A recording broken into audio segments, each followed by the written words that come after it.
Il y a un thème qui revient sans cesse dans l'actualité depuis une quinzaine d'années, et de plus en plus fort. Et c'est ce que j'appellerais l'hystérie climatique. Ésaïe 66, « Ainsi dit le Seigneur, le ciel est mon trône, et la terre est mon marchepied. Où est la maison que vous me bâtirez, et où est le lieu de mon repos? Car toutes ces choses, ma main les a faites, et toutes ces choses ont eu leur être, dit le Seigneur. Mais à qui je regarderai-je? À celui qui est pauvre et qui est d'un esprit repentant et qui tremble à ma parole. » Et Dieu continue en disant, « Moi aussi, je choisirai leurs illusions et je ferai venir sur eux ce qu'ils craignent. » Lorsqu'on se tourne de Dieu, il nous arrive ce qu'on craint. Et les éléments, je ne sais pas si vous avez lu Astérix quand vous étiez petit, les Gaulois avaient peur que le ciel leur tombe sur la tête. Eh bien, on ne fait pas mieux aujourd'hui. Depuis une demi-génération, les gens ont peur du climat. Les gens ont peur du climat. La fausse science du réchauffement climatique. Le CO2. Je me souviens, lorsque je travaillais dans une banque privée à Genève, en 2007 déjà, l'un des associés a obligé toute la banque, c'est-à-dire pratiquement 1500 personnes, à aller voir le film de Al Gore, Une vérité qui dérange. Où Al Gore fait semblant de montrer que le CO2 augmentant, nous allons vers un réchauffement climatique. Et que ce CO2 est la résultante de l'activité humaine. Ça a été vraiment, et depuis 15 ans, c'est ce qu'on nous rabâche en permanence dans la presse et autres. Cette semaine uniquement, vendredi soir, toutes les lumières de Genève et du Grand Genève étaient éteintes au nom du réchauffement climatique. La semaine dernière, je lisais dans la presse que la Suisse a apparemment, la semaine dernière, atteint son... voilà, c'était le 11 mai. Le 11 mai est le jour du dépassement pour la Suisse, a averti le WWF. Dès mardi, la population aura consommé davantage de ressources qu'elle n'en dispose. Voilà. À partir du 11 mai, la Suisse vivra à crédit pour le reste de l'année, indique le WWF suisse. Cela veut donc dire que la population a épuisé ce que la planète peut générer en une année. L'ONG mentionne notamment la trop grande consommation de ressources naturelles de la Suisse en matière d'énergie, de surfaces cultivées, forestières, de pâturage combiné à un gaspillage alimentaire. Voilà. Selon le WWF, toujours, il faudrait que les ressources de 3 planètes assurent la subsistance de la population helvétique. Il nous faudrait 3 planètes. L'ONG pointe également du doigt le fait que cette consommation outrancière de ressources naturelles provoque à l'échelle mondiale une aggravation de la crise climatique, une surexploitation des océans, un épuisement des sols, une importante diminution des surfaces forestières, un déclin de la faune sauvage, etc. Le jour du dépassement. Non, le CO2 n'est pas un problème. D'ailleurs, le CO2, si on calcule le réchauffement depuis une centaine d'années, c'est depuis qu'on a des instruments de mesure, on est à 0,75 degrés en 100 ans. La corrélation entre la température et le CO2, d'ailleurs, n'est pas forcément une relation de causalité, puisqu'on voit d'ailleurs dans les études que souvent l'augmentation de la température a précédé l'augmentation du CO2, et pas l'inverse. Et puis, alors, aujourd'hui, c'est vraiment le consensus, il paraît que c'est un consensus, 97% des scientifiques sont d'accord là-dessus. Mais depuis quand la science est un consensus? Combien de fois dans l'histoire la science s'est trompée? Il y a quelques centaines d'années, la science nous disait que la Terre était plate. Alors que la Bible, dans le livre d'Ésaïe, 800 ans avant le Christ, dit que Dieu est assis sur le cercle de la Terre. Si les gens lisaient plus la Bible, il y a plein de choses qu'on aurait évitées, plein de grosses erreurs scientifiques qu'on aurait... Jusqu'au 19e siècle, les chirurgiens ou les médecins, lorsqu'ils soignaient, ils ne se lavaient pas les mains. Sous l'eau courante, ils se lavaient les mains dans un seau. Et résultat, les maladies se propageaient. Il suffit de lire le Lévitique qui a été écrit 16 siècles avant Christ, pour savoir que lorsqu'on soigne les malades, il faut se laver les mains sous l'eau courante. Donc la science ne fait que rattraper ce que la Bible dit, dans d'autres mots, depuis bien longtemps. Donc, il y a un paradoxe aussi. Ceux qui nous annoncent le réchauffement climatique, la catastrophe annoncée, ce sont les mêmes qui sont incapables, qui nous parlent d'un âge glaciaire. Ce sont les mêmes qui nous disent que la Terre a 15 milliards d'années, ou je ne sais pas combien, et qu'il y avait un âge glaciaire, etc. Mais s'il y avait un âge glaciaire, il y a eu un réchauffement quand? Avant l'industrie. Donc, est-ce que l'industrie est vraiment la cause du CO2? Est-ce que le CO2 est vraiment la cause du réchauffement? Ça ne tient pas debout. Ces mêmes défenseurs du climat, qui sont aussi, finalement, ne l'oublions pas, les défenseurs de l'avortement. Ils veulent sauver l'humanité, qui commence par interdire l'avortement. C'est même, enfin, avec les médias, avec l'argent, il y a tout un processus de lavage de cerveau qui s'est mis en place. Et pourtant, on sait très bien que le CO2 n'est pas la cause de l'évolution du climat. Il y a beaucoup plus de causes, on verra un peu plus tard. Mais face à cette catastrophe annoncée d'après les médias et les politiques, je lisais dans la presse le 12 mars qu'ils étudient maintenant la possibilité d'un refroidissement artificiel de la planète, en réfléchissant une partie des rayons du Soleil depuis la stratosphère avant qu'ils n'atteignent la Terre. Donc le titre s'appelle « Y a-t-il un plan B pour la planète ?» Il faut étudier la possibilité d'un refroidissement artificiel. Donc, le projet a pour nom « Expérience de perturbation contrôlée de la stratosphère », dirigé par un professeur en chimie de Harvard et en partie financé par, guess who, Bill Gates lui-même. Tous sauf des apprentis. Donc, l'idée consiste, à partir d'un ballon monté dans la stratosphère, à projeter des panaches de carbonate de calcium, un composé banal présent dans etc. Voilà. Ça paraît simple, et pourtant on sait que ça marche, mais la nature elle-même fait ce travail de modification du climat. En 1991 déjà, 1991 c'est pas si loin, le mont Pinatubo, un volcan aux Philippines, a rejeté 20 millions de tonnes de dioxyde de soufre, aux mêmes effets réfléchissants dans l'atmosphère. Résultat, un voile de particules de sulfate avait refroidi la planète de 0,4 degrés pendant 18 mois. La température moyenne de la Terre était revenue à ce qu'elle était avant l'arrivée de la machine à vapeur. Donc on voit très bien que l'homme croit avoir une influence sur le climat, mais qu'un volcan capable de vous refroidir la planète de 0,4 degrés pendant 1 ou 2 ans. Et faisons attention à ne pas jouer avec le climat. Parce qu'envoyer dans la stratosphère, que ce soit par des chemtrails ou autres procédés, c'est très dangereux, parce qu'on interfère avec le rythme naturel que Dieu a mis en place. Et attention à l'avertissement que nous dit l'Apocalypse, chapitre 11, verset 18.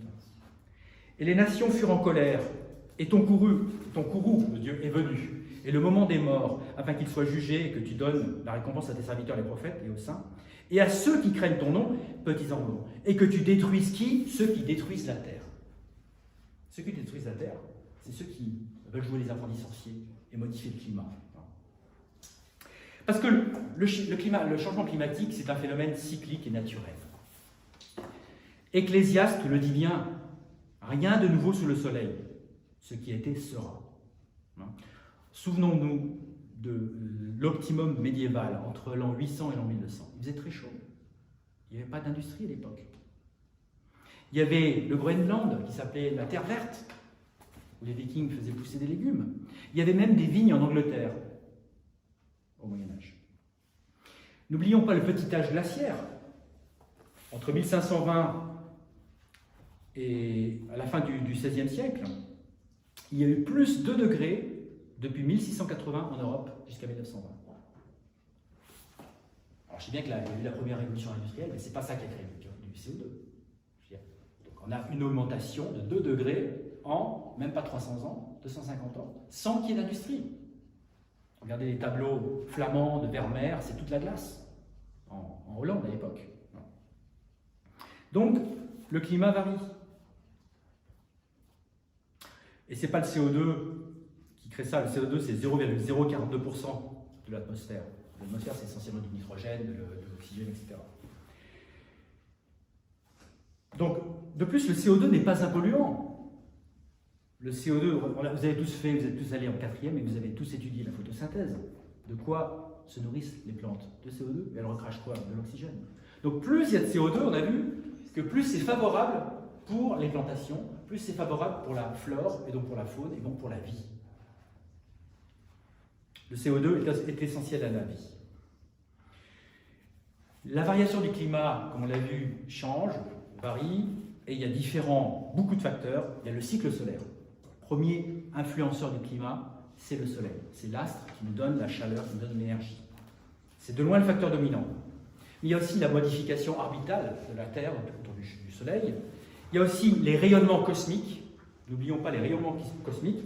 Et il y a l'activité volcanique, comme on l'a dit tout à l'heure. Il y a par exemple une étude expérimentale qui a été menée par l'Université technique du Danemark, publiée en décembre 2017, dans la revue Nature Communication, qui montre que le rayonnement cosmique contribue fortement à la formation des nuages, influençant le climat de notre planète. Selon les auteurs, les rayons cosmiques produisent une chaîne de réactions qui fait grandir de minuscules agglomérats d'acide sulfurique et de molécules d'eau présents naturellement dans l'atmosphère, les aérosols. Ce qui permet donc ensuite d'agir sur le climat par atténuation du rayonnement. D'autres chercheurs ont montré aussi qu'il n'y a pas d'effet de serre proprement dit, mais qu'il y a un effet d'atmosphère, qui ne doit rien à la composition de cette atmosphère. Deux scientifiques, Nicolas et Zeller, ont montré par exemple qu'on a besoin que de connaître la distance au Soleil, et ce n'est pas la composition de l'atmosphère, c'est la relation, la distance solaire qui influe sur le climat. La semaine dernière, Greta Thunberg, l'égérie et la passionnariat du climat, s'est ridiculisée en public en disant que le grand glacier, le grand iceberg qui s'est détaché, là, qui s'appelle le A76, était le résultat du réchauffement climatique. Un iceberg de la taille de Majorque. Et les scientifiques ont tout de suite dénoncé en disant que ça faisait partie d'un cycle naturel, surtout dans cette région du globe, etc. Voilà. Ne crions pas sans arrêt n'importe quoi sur les ondes. Et puis, où est donc passé le réchauffement climatique attendu depuis 30 ans? On s'aperçoit que finalement, il n'y a pas vraiment de réchauffement climatique. Prenons par exemple la station météo de l'aéroport du Bourget, près de Paris. Cette station a archivé les températures relevées, par exemple le 1er avril, depuis l'année 1900. Il paraît évident qu'il est impossible de déceler une quelconque tendance, sinon qu'entre 1940 et 2020, les températures du 1er avril dans cette banlieue de Paris n'ont pas évolué. Où se trouve le réchauffement climatique? Plus près de chez nous, à Lyon, la station météo de l'aéroport de Lyon-Bron, située à l'est de l'agglomération, elle est située hors de toute emprise urbaine. Elle dispose de données de température depuis 1921 et graphique à l'appui, on voit que l'évolution des températures enregistrées à l'aéroport de Lyon-Bron de 1920 à 2020 n'a pas eu lieu. Donc, arrêtons de nous laver le cerveau avec des fausses informations. Il y a deux choses qui sont sûres dans cette vie, c'est les taxes et les statistiques. On fait croire ce qu'on veut avec des statistiques. C'est François Gervais qui est un physicien, comme quoi tous les physiciens ne sont pas d'accord. Sauf que les physiciens qui ne sont pas dans le moule, on leur coupe les subventions, on leur coupe leur chair, etc. On les empêche de parler. François Gervais, lui, n'a pas peur de parler. Il dit, bon, la banquise est en chute libre, la température de l'atmosphère s'élèvera de 9% durant le prochain siècle, pas l'hiverne. Selon le GIEC, le dioxyde de carbone émis par l'homme est responsable du réchauffement de la Terre. Il faudrait donc d'urgence réduire nos émissions de CO2 si on veut éviter un cataclysme naturel.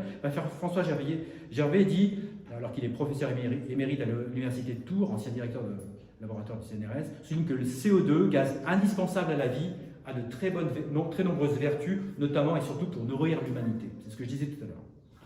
Donc on a affaire à une science faussement nommée. On a affaire à une fausse science qui veut nous faire croire des choses. Et c'est Paul qui nous dit déjà, il le dit à Timothée, dans 1 Timothée 6,20, « Ô Timothée, garde ce qui est confié à ta charge, évite les profanes et vains babillages et les oppositions d'une science faussement ainsi nommée. » Il y a des fausses sciences, il y a des sciences qui sont en fait des croyances. Dans 2 Timothée 4, Car le moment viendra lorsqu'ils n'endureront pas la saine doctrine, mais suivant leur propre convoitise, ils accumuleront pour eux-mêmes des enseignants ayant les oreilles qui leur démangent, et ils détourneront leurs oreilles de la vérité et seront tournés vers des fables.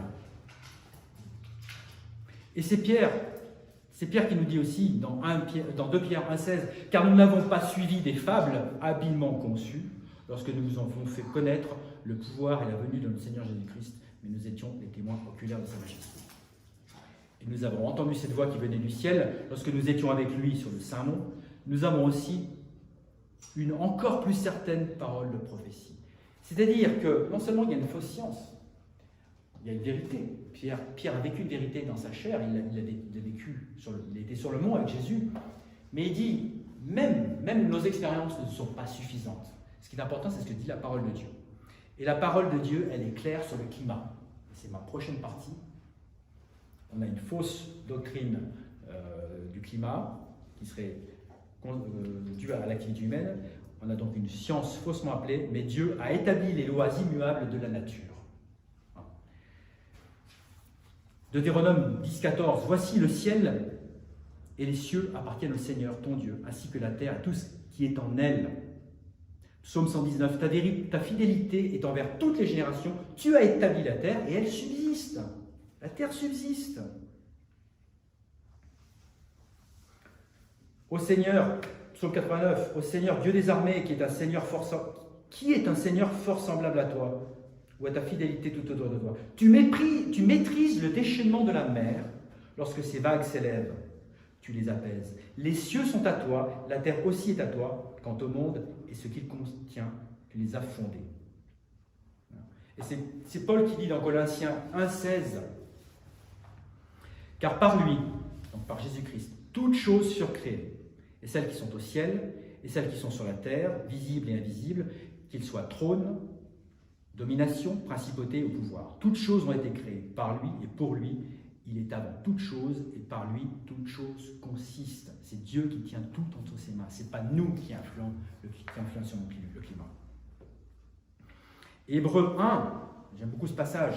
Dieu, qui plusieurs fois et de diverses manières a parlé dans les temps passés aux pères par les prophètes, nous a en ces derniers jours parlé par son Fils, qu'il a institué héritier de toutes choses, par qui aussi il a fait les mondes, qui étant la brillance de sa gloire et l'image formelle de sa personne, et soutenant toutes choses par sa parole. Jésus soutient toutes choses par sa parole. La parole de son pouvoir, en ce qu'il a par lui-même pour purger nos péchés. Et toi, Seigneur, au commencement, a posé les fondations de la terre, et les cieux sont les œuvres de tes mains. Ils périront un jour, oui, mais toi tu demeures, et ils deviendront tous vieux comme devient un bébé. Ecclésiaste, je le disais tout à l'heure, vanité des vanités, dit le prédicateur, vanité des vanités, tout est vanité. Une génération passe et une autre génération vient, mais la terre subsiste à toujours.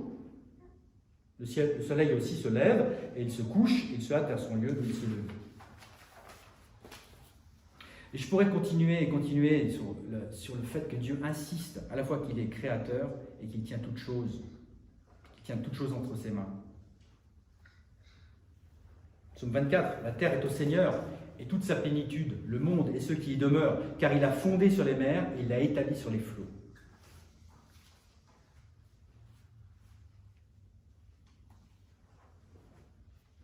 Un Chronique 1, verset 16. Rendez au Seigneur gloire due à son nom, apportez une offrande et venez devant lui. Adorez le Seigneur dans la beauté de sa sainteté. Craignez devant lui, vous, toute la terre, aussi le monde sera stable. C'est pas parce qu'il y a des cycles qu'il n'y a pas de stabilité. Il y a une stabilité dans le cycle. Justement, le cycle est une stabilité.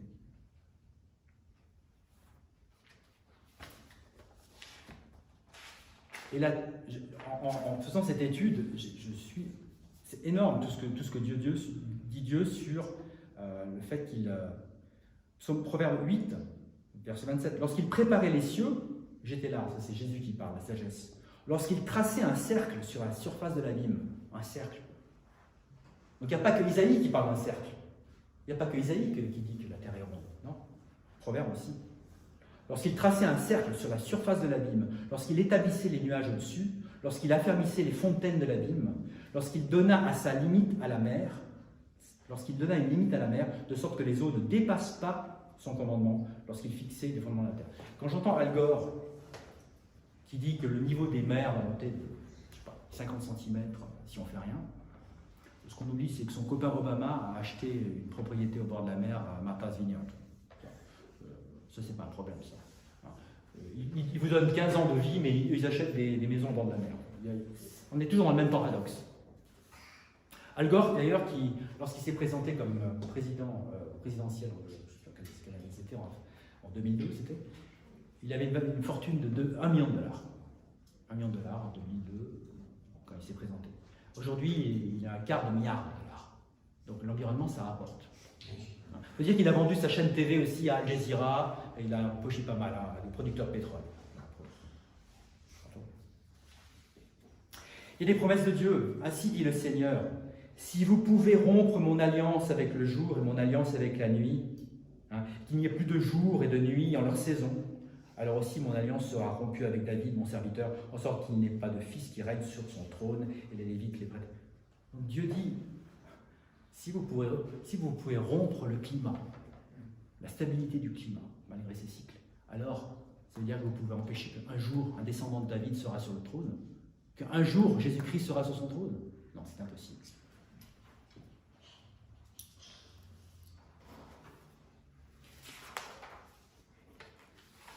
Donc, Dieu contrôle les éléments. On a vu j'ai 2 pages de références bibliques, je vais vous en faire grâce pour l'instant. Dieu contrôle les éléments, mais des fois il se sert de son pouvoir pour transcender les rythmes naturels, pour transcender les règles de la nature. Mais c'est Dieu, c'est pas nous. C'est pas nous avec nos SUV, avec notre électricité, non. C'est Dieu qui décide, des fois, dans sa souveraineté, dans sa puissance, en tant que créateur, de transcender les éléments. On le voit par exemple par des inondations.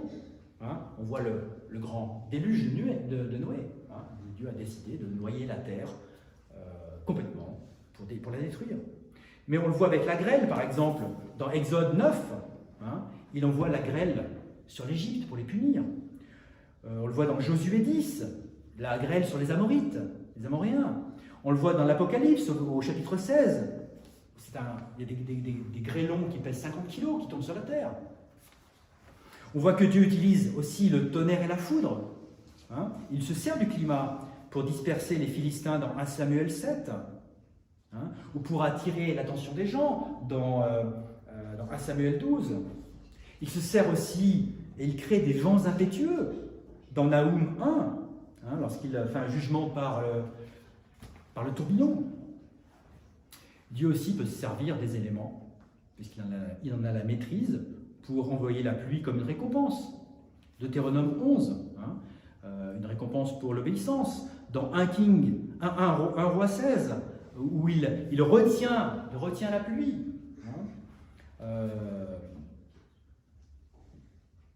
Il utilise la sécheresse comme punition dans Deutéronome 28. Dans Deutéronome 28, où il est dit d'ailleurs que si on se... Deutéronome 28, c'est intéressant parce que dans Deutéronome 28, si vous suivez le Seigneur, vous aurez des bénédictions. Et la deuxième partie du chapitre, si vous vous éloignez du Seigneur et de ses commandements, vous aurez des malédictions. Et dans les malédictions que Dieu envoie, il y a le climat.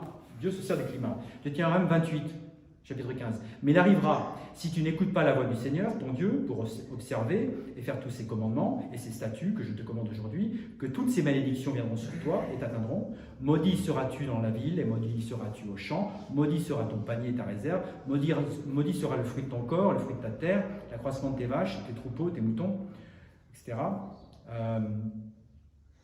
Le Seigneur te frappera de la maladie. Le Seigneur, verset 24, le Seigneur rendra la pluie de ta terre en poudre et poussière, et elles descendront sur toi du ciel jusqu'à ce que tu sois détruit. Donc, effectivement, le climat est stable, le climat est cyclique, mais Dieu peut se servir du climat selon son bon vouloir. On l'a bien vu, il maîtrise l'élément. Dans Josué 10, verset 13, le soleil même s'arrêta. Dieu est capable d'arrêter le soleil, et la lune demeura, jusqu'à ce que le peuple se soit vengé de ses ennemis. Relisez Job 38, où Dieu dit, alors le Seigneur répondit à Job du tourbillon et dit, qui est celui-ci qui obscurcit le conseil par des paroles sans connaissance? Où étais-tu quand je posais les fondations de la terre ?» déclare le citoyen de l'intelligence. « Qui a pesé ces mesures, si tu le sais? Qui a étendu le cordeau sur elles ?» Dieu rappelle qu'il tient le climat dans sa main. Et Dieu, s'il a utilisé le climat pour punir la terre, notamment après le déluge, après le déluge, il fait une promesse à Noé, une promesse qui est très claire. Genèse 8, 22. « Aussi longtemps que la terre demeure, les semailles et la moisson, et le froid et le chaud, l'été et l'hiver, et le jour et la nuit ne cesseront pas. » Le froid et le chaud ne cesseront pas. Donc arrêtez de parler de global warming. D'ailleurs, on ne sait plus trop ce qu'ils croient. C'est le réchauffement climatique ou c'est le changement climatique? Voilà. Souvenez-vous des années 70, des prédictions, des Cassandres des années 70, où on nous annonçait un nouvel âge glaciaire. Allez sur Internet, mettez Time Magazine, année 77, 1977, Time Magazine dit « vers un nouvel âge glaciaire ». On parle de 40 ans en arrière, même pas. Arrêtons de croire des gens comme certains politiques, comme la représentante Ocasio-Cortez des États-Unis, qui dit « Le monde n'a que 12 ans à vivre ». On parle d'une politicienne, d'une députée américaine, d'extrême gauche bien sûr, qui annonce 12 ans à vivre pour le climat. Il faut arrêter de dire.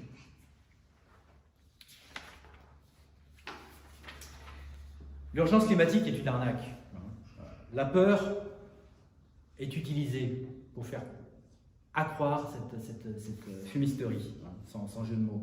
La peur a été déjà utilisée dans le passé. Souvenez-vous de Malthus. Qu'est-ce que dit Malthus au XVIIIe?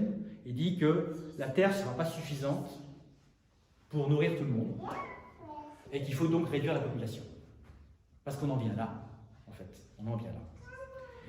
Il y a quelques années, je me souviens, dans les années 80, on parlait des pluies acides. On allait avoir des pluies acides qui allaient tuer les forêts.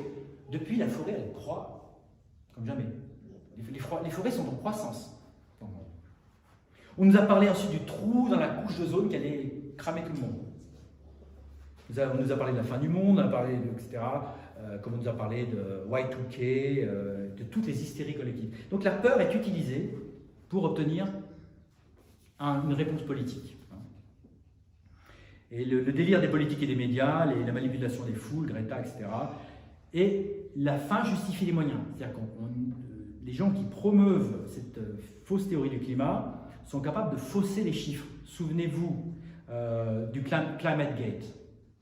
L'université de East Anglia, en 2011, a falsifié les données statistiques pour faire croire qu'il y avait un réchauffement. Ça a été un grand scandale à l'époque. Mais tous ces scandales-là sont bien sûr étouffés. Tout récemment, puisqu'on parle de la peur, tout récemment, le mois dernier, et là c'est concernant le Covid. Le Covid, c'est aussi une grande fumisterie comme le climat, où on prend la peur pour avoir un résultat donné dans la population. Le Conseil scientifique britannique vient de reconnaître qu'il a eu recours à des méthodes totalitaires pour faire accepter le confinement à la population durant les premières heures de la pandémie coronavirus en mars 2020. Okay. Les scientifiques font leur mea culpa un an après le début de la pandémie à coronavirus. Si dans certains pays, etc., et il dit, pour aller plus vite, dans le Télégraphe, l'un de ces scientifiques dit « La manière dont nous avons instrumentalisé la peur a été dystopique ». Donc, comme pour le climat, avec le Covid, on fait peur aux gens pour obtenir un résultat, le résultat voulu.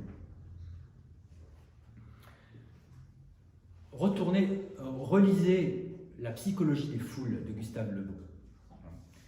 Gustave Le Bon, qui est un écrivain français du 19e siècle, montre qu'on arrive à manipuler une foule et à obtenir un résultat par 4 choses. Tout d'abord, la première, c'est l'affirmation. On affirme une soi-disant vérité pure et simple. Le réchauffement climatique causé par l'homme va amener, le CO2 causé par l'homme va amener un réchauffement climatique qui va amener une catastrophe planétaire. Sans aucune preuve, sans rien, ou des fausses preuves, etc. d'ailleurs. Avec l'affirmation, il faut répéter. C'était Goebbels qui disait « Un mensonge maintes fois répété finit par devenir une vérité ». Et avec la répétition, il y a une contagion. Aujourd'hui, avec les médias, les masses médias, les réseaux sociaux, etc., on répète, ça finit par devenir contagieux. Tout le monde, par la peur, finalement, la peer pressure, on n'ose pas ouvrir ça. Et par l'ignorance aussi, il faut reconnaître. On n'ose pas l'ouvrir. Et puis ces idées donc, finissent par avoir un certain prestige. Et quand ces idées sont prestigieuses, comme le réchauffement climatique aujourd'hui, eh ben, plus personne n'ose l'ouvrir. Plus personne. Les quelques personnes qui osent l'ouvrir sont des, comment on les appelle, des conspirationnistes. Ce sont des gens dangereux qu'il faut qu'ils voient. Donc, la peur est utilisée, on le voit aussi dans le Covid aujourd'hui, et donc ça devient un véritable culte, une religion. On l'a vu avec Earth Day, le jour de la Terre. On l'a vu la semaine dernière où il a fallu tous ensemble éteindre les lumières, comme un acte sacramentiel, comme quelque chose qu'il faut faire ensemble, tous s'y plier. Moi j'ai fait exprès, j'ai allumé mes lumières. Pas longtemps parce que je ne suis pas non plus fou. Mais donc le vendredi des lumières. Alors donc c'est le culte à quoi? C'est le culte à la planète. La planète devient un dieu. La création devient un dieu. C'est Gaïa. C'est Gaïa chez nous, chez les Grecs. C'est Pachamama chez les Incas. La déesse créatrice, la déesse qui féconde et qui est la terre. Mais Paul nous avertit dans Romains 1, car les choses invisibles venant de lui depuis la création du monde sont clairement vues, étant comprises par les choses qui sont faites, c'est-à-dire son pouvoir éternel et sa déité, de sorte qu'ils sont sans excuse des hommes. Parce que lorsqu'ils connurent Dieu, ils ne le glorifièrent pas en tant que Dieu, ni ne furent reconnaissants, mais devinrent vains dans leurs imaginations, et le cœur insensé fut obscurci, professant être sages, ils devinrent insensés. Et écoutez bien, et changèrent la gloire de Dieu incorruptible en une image faite semblable à l'homme, donc l'homme devient Dieu en fait, corruptible, et aux oiseaux et aux quadrupèdes, etc. C'est pourquoi aussi Dieu les abandonna à l'impureté, etc., par les convoitises de leur propre cœur, pour déshonorer leur propre cœur entre eux, eux qui changèrent la vérité de Dieu en un mensonge, et adorèrent et servirent qui? La créature, davantage que le Créateur qui est béni pour toujours. Donc on a choisi de délaisser le Créateur, celui qui maintient le climat stable malgré ces cycles, pour adorer la terre, pour adorer les animaux, pour adorer in fine l'homme.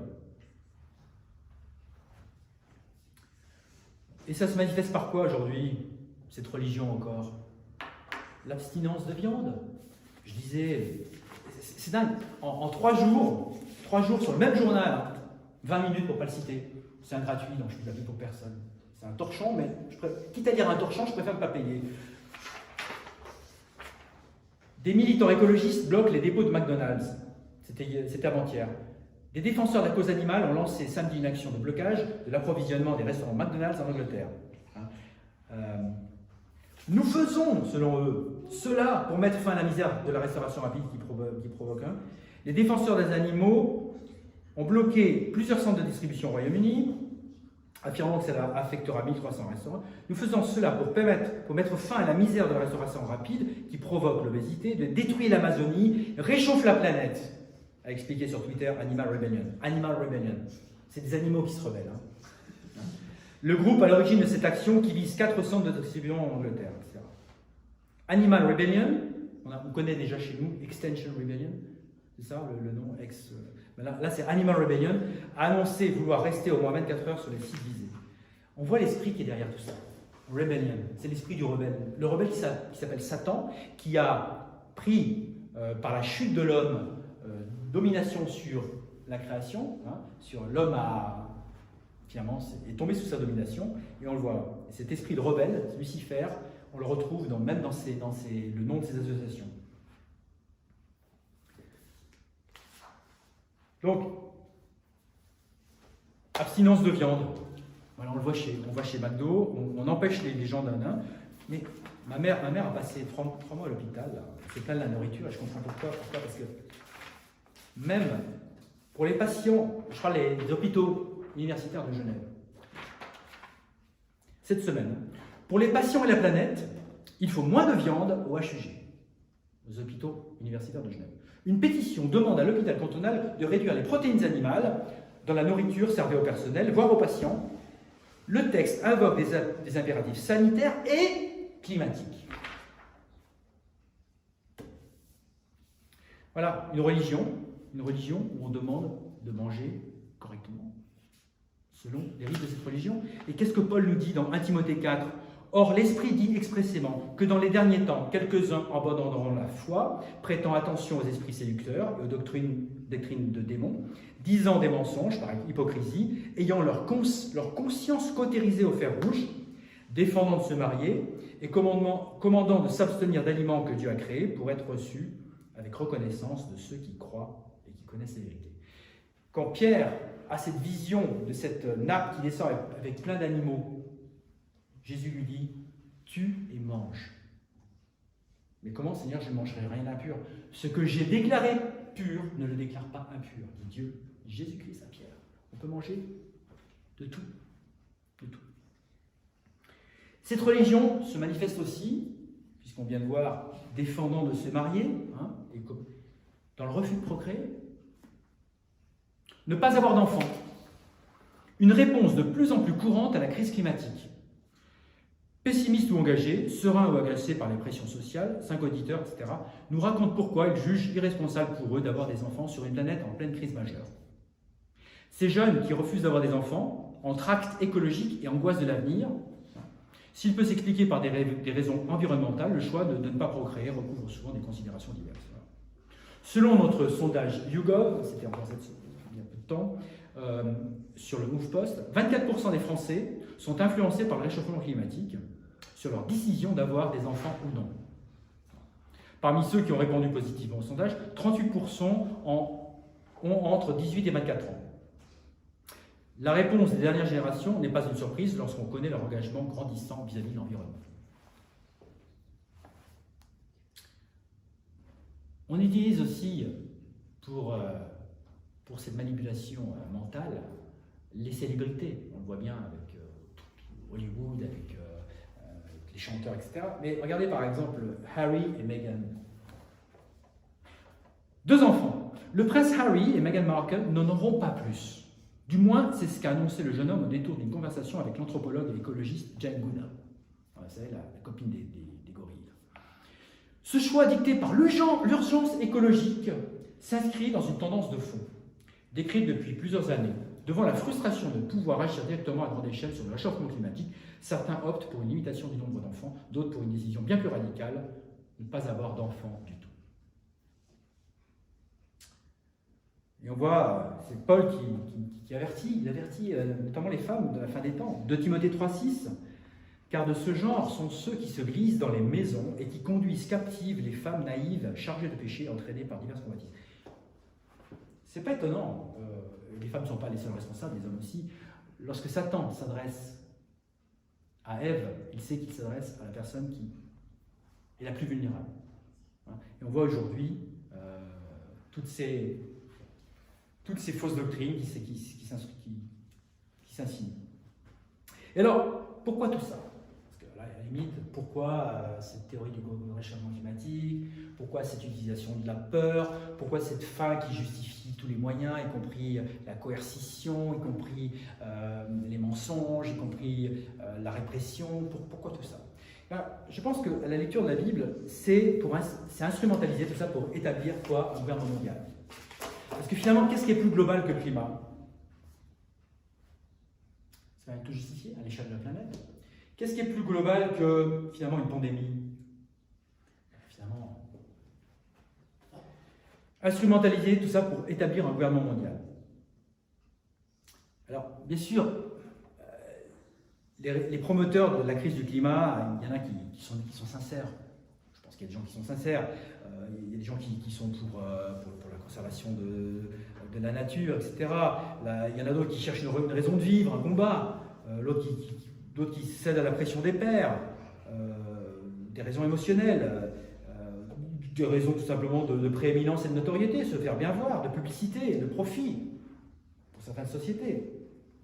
Mais je crois que c'est surtout la prise de contrôle politique. On le voit par l'ONU avec le IPCC, on voit par cette instrumentalisation de la science, finalement d'une fausse science, dont je parlais tout à l'heure, ainsi nommée, où on passe d'une... La démocratie, c'était pas génial déjà. Le choix des hommes, l'idéal, c'est vraiment de Dieu par Dieu. Mais aujourd'hui, on est même plus loin que la démocratie.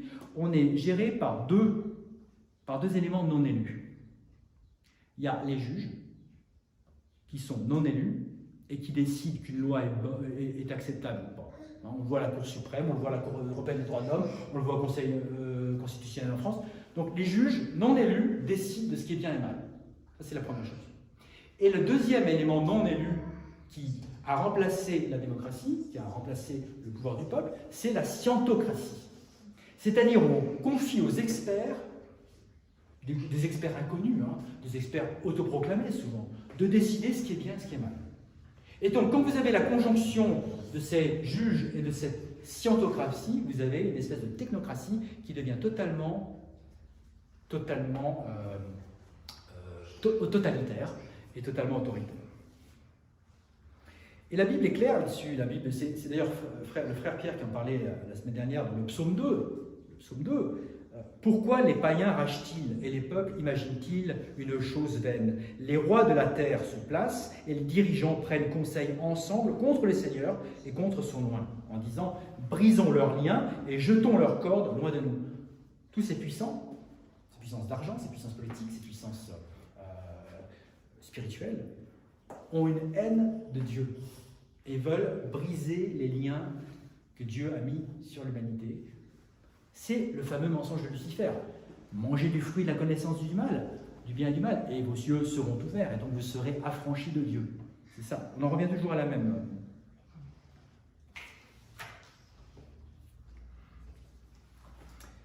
Il y a vraiment une conspiration. Psaume 83. Ne garde pas le silence, ô Dieu, ne te tais pas et ne te tiens pas tranquille, ô Dieu, car voici tes ennemis produisent un tumulte, et ceux qui te haïssent ont levé la tête.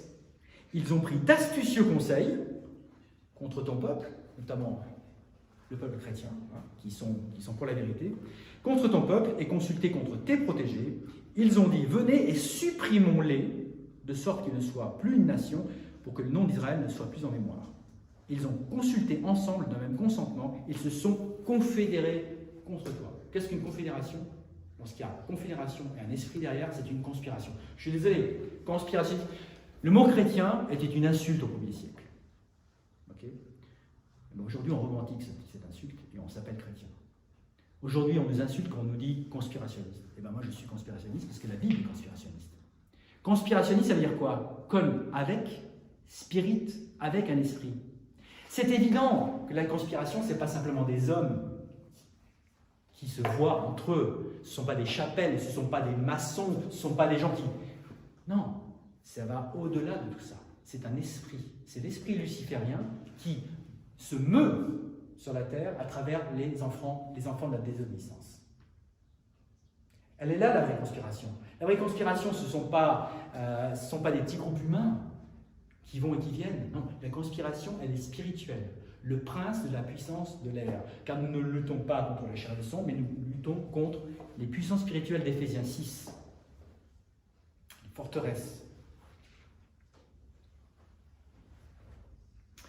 Parce que ce gouvernement mondial arrive, et il n'y a pas que dans l'Apocalypse, il n'y a pas que dans Matthieu 24, Luc 19, Marc 13, etc. Mais déjà dans Daniel, regardez, toute la Bible en l'intérieur. Daniel 7, concernant la vérité, concernant la 4e bête. Verset 23. Et il a dit ainsi, la 4e bête sera le 4e royaume sur la terre, lequel sera différent de tous les royaumes, et il dévorera toute la terre, et la piétinera, et la brisera en pièces. Et les 10 cornes, ce sont les 10 rois, etc. etc. Et parlons de l'Antéchrist. Et il prononcera de grandes paroles contre qui? Contre le Très-Haut. On voit bien que le combat est toujours contre le Très-Haut, contre l'Éternel. Et il épuisera les saints, c'est-à-dire nous, du Très-Haut, et pensera à changer les temps et les lois. Les révolutions, 1789, ou la révolution qui vient, on change les lois de la nature. Il n'y a plus de la théorie du genre, c'est changer les lois de la nature. Et on change les temps. La Révolution française avait changé le calendrier, elle avait mis un calendrier de 10 jours, etc. On change beaucoup de choses avec cet esprit luciférien. Mais le jugement viendra, termine Daniel, au verset 26, et on lui ôtera sa domination pour la faire périr et la détruire jusqu'à la fin. Parce qu'il faut savoir que la vraie urgence climatique, elle viendra bien un jour. Il y a, comme je l'ai montré tout à l'heure, Dieu utilise le climat et transcende le climat pour parvenir à ses fins. Il y a une vraie urgence climatique qui viendra. Ésaïe 66, c'est le dernier chapitre d'Isaïe, ça correspond au dernier chapitre de la Bible, parce que vous savez que chaque chapitre d'Isaïe correspond à un chapitre de la Bible. Il y a 66 livres dans la Bible. Si vous prenez Isaïe chapitre 1, ça correspond à la Genèse. Si vous prenez Isaïe chapitre 28, ça correspond à Matthieu, etc. etc. Et Isaïe 66, c'est l'Apocalypse. Hein. Ce qui montre qu'Isaïe est inspiré d'ailleurs. Isaïe 66, moi aussi, dit Dieu, je choisirai leurs illusions ou leurs peurs, et je ferai venir sur eux ce qu'ils craignent. Vous avez peur du réchauffement climatique? Vous allez l'avoir. Vous allez l'avoir. Parce que lorsque j'ai appelé, dit Dieu, personne n'a répondu. Lorsque j'ai parlé, ils n'ont pas entendu. Ce qu'on fait cet après-midi, quand on va annoncer l'évangile, beaucoup de gens ne nous répondent pas. On appelle les gens, et ils ne répondent pas. Dieu le dit déjà dans Isaïe. Lorsque j'ai parlé, ils n'ont pas entendu, mais ils ont fait ce qui est mal à mes yeux, dit Dieu, et ils ont choisi ce en quoi je ne prends pas plaisir. Avortement, drogue, etc. etc. Donc la vraie urgence climatique viendra bien un jour. Jésus le dit dans Luc 21.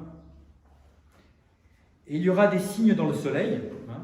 On disait tout à l'heure que le soleil est la principale force qui agit sur le climat. Hein. Et dans la lune et dans les étoiles et sur la terre, détresse des nations, ainsi que perplexité, la mer et les vagues rugissantes. Les cœurs des hommes défailliront de peur et de l'attente des choses qui surviendront sur la terre, car les pouvoirs du ciel seront ébranlés. Et alors ils verront le Fils de l'homme venant dans un nuage avec pouvoir et grande gloire. Donc, précédant le retour du Christ, il va y avoir des cataclysmes climatiques. On le voit dans l'Apocalypse 16, après le retour du Christ, pendant la colère de Dieu sur la terre. Et le quatrième ange répandit sa fiole sur le soleil, encore le soleil, et le pouvoir lui fut donné de brûler les hommes par le feu. Le réchauffement climatique, il est là. Et les hommes furent brûlés par une grande chaleur, et ils blasphémèrent le nom de Dieu, lequel a pouvoir sur ses plaies, et ne se repentirent pas pour lui rendre gloire. Et le cinquième ange répandit sa fiole sur le siège de la bête, donc de l'Antichrist, et son royaume fut rempli d'obscurité. On voit qu'on a la brûlure d'un côté, on a l'obscurité de l'autre, ça rappelle les plaies d'Égypte, et ils mordaient leur langue de douleur, et ils blasphémèrent le Dieu du ciel à cause de leur douleur et de leurs ulcères, et ne se repentirent pas de leurs actions. On voit que les gens ne se repentent pas. Quand les gens ne veulent pas croire, quand les gens ne veulent pas se repentir, ils ne se repentent pas, et il y a même les cataclysmes y font. Apocalypse 21, je vis un nouveau ciel et une nouvelle terre, car le premier ciel et la première terre avaient disparu, et il n'y avait plus de mer.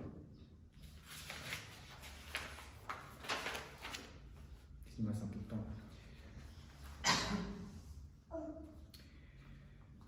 Conclusion, pour aller un peu plus vite, conclusion et application de tout cela. Je pense que, comme le dit Paul dans 1 Thessaloniciens 5, 21, éprouvez toutes choses, tenez ferme ce qui est bon. Donc,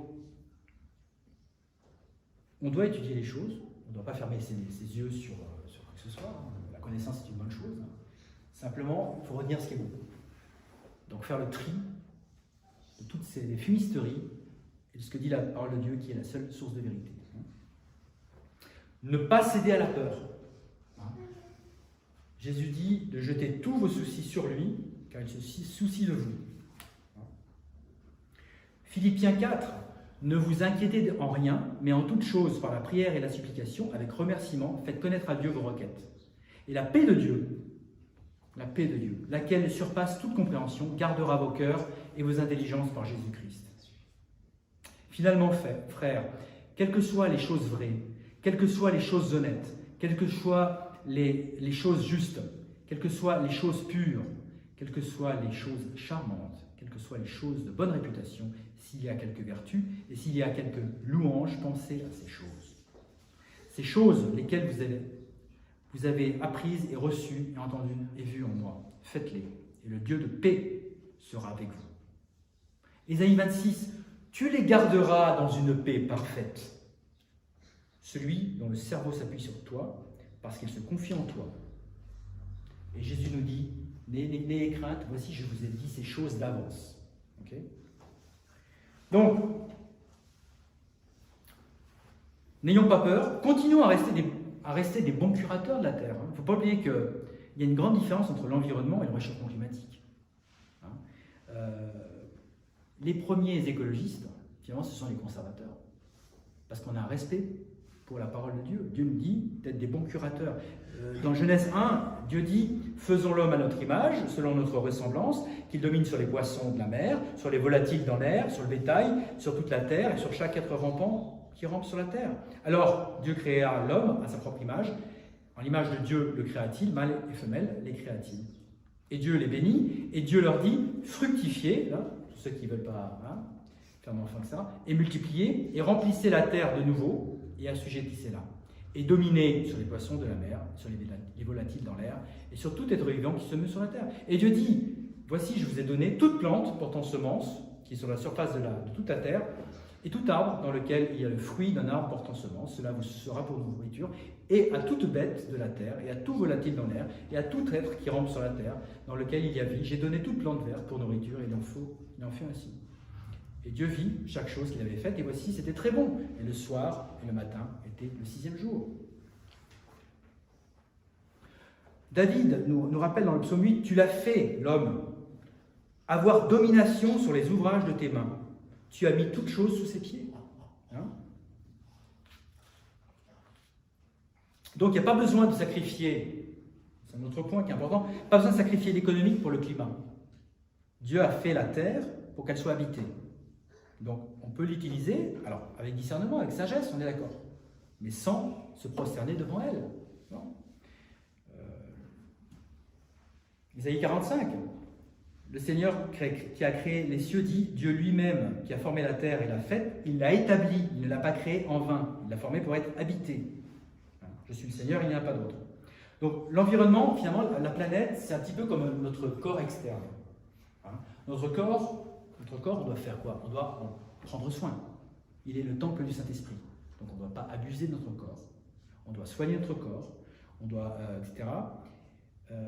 Puisque Paul dit par exemple, à Corinthiens 6, « Ne savez-vous pas que votre corps est le temple de l'Esprit Saint, lequel est en vous, lequel vous avez de Dieu, et vous ne vous appartenez pas, car vous êtes achetés à un prix, par conséquent, glorifiez Dieu dans votre corps et dans votre esprit qui appartient à Dieu. » Philippiens 1, Christ sera magnifié dans mon corps, soit par la vie, soit par la mort. 1 Corinthiens 9, mais je maîtrise mon corps et je l'amène en suggestion, de peur que d'une manière quelconque, lorsque j'ai prêché aux autres, je ne sois moi-même rejeté. Donc, l'environnement, c'est la planète, c'est un peu l'extension de notre corps physique. C'est notre environnement. Donc, on a un corps interne, un corps externe. Donc, il faut en prendre soin, mais pas l'adorer. Ne pas avoir peur de l'exploiter. On l'a vu dans Genèse 1. En conclusion, le problème du changement climatique, c'est surtout un problème de changement climatique moral et spirituel. Je crois que c'est surtout ça, c'est beaucoup plus important. C'est l'apostasie, c'est l'immoralité, c'est la perte de la liberté d'expression et le politiquement correct. Paul dit dans 2 Timothée 3, « Sache aussi ceci, que dans les derniers jours, des temps périlleux viendront. Nous sommes dans les derniers jours, nous sommes dans les derniers des derniers jours. Car les hommes seront amoureux d'eux-mêmes, convoiteux, vantards, orgueilleux, blasphémateurs, désobéissants à leurs parents, ingrats, impies, sans affection naturelle, parjures, faux accusateurs, manquant de maîtrise, effrénés, méprisant ceux qui sont bons. Traîtres, entêtés, hautains, amoureux des plaisirs plus qu'amoureux de Dieu. Ayant une forme de piété, on le voit avec le retour à cette fausse religion climatique, ayant une forme de piété, mais reniant son pouvoir, de telles personnes détourne-toi. Car de ce genre sont ceux qui s'exercent, etc. Donc voilà, puisque le problème du climat, le plus important, c'est le climat spirituel et le climat moral, je pense que la solution, c'est pas d'aller épandre des nanoparticules dans l'atmosphère, c'est pas d'arrêter de manger de la viande, ou d'arrêter de faire des enfants, ou d'avoir des animaux domestiques, comme ce joli petit chien. Non, c'est pas ça la solution. La solution, c'est de se tourner vers Dieu. Et se tourner vers Dieu, certes, c'est une démarche qui est individuelle, c'est pas une démarche. Encore que, dans l'histoire biblique, il y a beaucoup de nations qui se sont tournées vers Dieu, et c'est allé mieux pour elles. On pense à Ninive, dont Pierre parlait la semaine dernière, où Ninive se repent collectivement, et Dieu suspend son jugement. Hein. Je pense que malheureusement, comme Pierre aussi disait sur la France, il y a un moment où c'est trop tard et qu'une repentance collective n'a plus de possibilité. C'est-à-dire qu'on a eu l'évangile a été prêché dans nos pays, on a été exposé à l'évangile pendant 2000 ans, on a renié aujourd'hui l'évangile. Reniant l'évangile, on retrouve nos vieilles peurs, la peur des Gaulois qui avaient peur que le ciel leur tombe sur la tête, on la retrouve maintenant, le paganisme revient, l'adoration des arbres, les druides, à nouveau, hein, quand on voit ces gens qui embrassent les arbres, etc., l'adoration de Gaïa, de Pachamama et de toutes ces fausses divinités. Ayant renié Dieu, on est, en tant que nation, rejeté et on est voué à des fausses croyances. Donc la solution est individuelle. La solution, c'est de croire en Jésus-Christ pour être sauvé individuellement et pour nous chrétiens d'aller annoncer la bonne nouvelle du salut qui est uniquement en Jésus-Christ, par grâce, pas par les œuvres, afin que nul ne puisse se glorifier. Et le salut que donne Jésus-Christ est un salut éternel, immédiat. Celui qui croit en moi a la vie éternelle, il ne périra jamais et il est dans ma main, personne ne pourra le ravir de cette main. C'est un salut éternel, la vie est éternelle. Donc, face aux défis qui sont réels quand même de notre société, tournons-nous vers Jésus-Christ qui est le seul chemin, la vie et la vérité. Amen. Je vais prier, effectivement, avant de partir. Père éternel, merci pour ta parole qui nous donne toute source de connaissances pour vivre dans cette vie, pour vivre et pour accéder à la vie qui vient. Je te prie, mon Dieu, que toutes les personnes qui ont pu entendre ce message soient touchées par ta grâce, par ton Saint-Esprit, qu'elles se tournent vers toi et qu'elles croient en toi afin d'avoir la vie éternelle. Amen.